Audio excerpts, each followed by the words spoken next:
Righto, so wander in the pavilion still, and we found Shane from the University of Queensland. So the UQ is not only a customer of ours that we've just sold a Pat's mixer to for their dairy production side of things, but with the AGV, the autonomous guided vehicle, we obviously need engineering, robotics and all that sort of thing that students at the uni are doing courses in and getting their degrees in. So Shane, thanks for having a quick talk to us, and with the AGV, what sort of courses do you offer at the uni?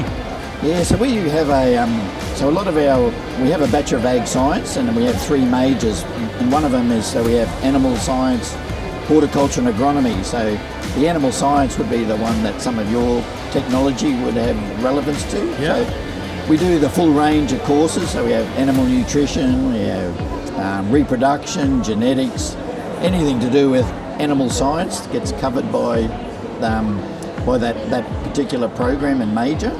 So there'd be a few opportunities there where some of your technology could get discussed, but also we have a lot of postgraduate students who do research projects with a range of our animal lecturers who are also researchers. So they do projects in feedlots and in dairy systems and so forth. So always looking at innovation. So tech's probably one of the things we're trying to embed a little bit more into our ag science program, so that when students come out, they've got a bit of an understanding of what's out there and how to make the most of it. And there's a lot of technology to be implemented into ag even to this day. Like, there's enough there already, but there's still more to come in the future, isn't there? It's a bit frightening, and we can't sort of expose our students to everything, but we can sort of give them we're probably trying to point them in the direction of what's coming as well as what's out there, and just give them some exposure, to some of the really major ones, but also let them understand what else might be out there. So. And with the R&D department and Dom, we're always doing more development projects, how to improve things, looking for a solution to today's problems in the industry. Obviously the labour shortage is a big issue at the moment, hence we've come up with the development of the robot to put in front of the feed mixer. So your students during their degree and after they're qualified sort of thing will be looking for placements to learn practical experience, but also a job after they're done.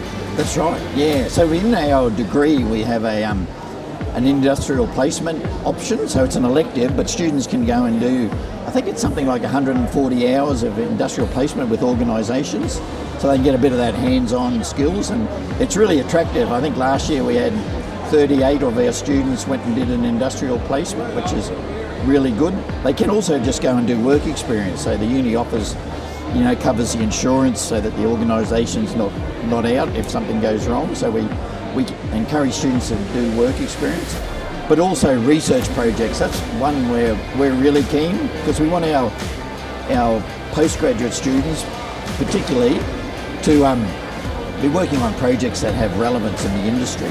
So if we, rather than just thinking of topics, if industry comes to us with something that they want done and we can partner with them, then there's opportunities to try and seek funding to be able to work on those. And a lot of the funding bodies want some buy-in from industry, so you need to put up some sort of collateral, whether it's in kind or whether it's equipment or whether it's cash. But if you get an industry partner, it makes it easier for organisations like universities to be able to go and seek funding to support that research. For sure, there's a lot of talent out there, and Dom Distribution's passionate about providing employment in our rural towns. All these kids don't have to move to the city to have a successful career in their chosen field. So yeah, that's right. Yeah, and we get a balance. So we get quite a few of our students come from a rural background and are going to go back to a rural sort of environment.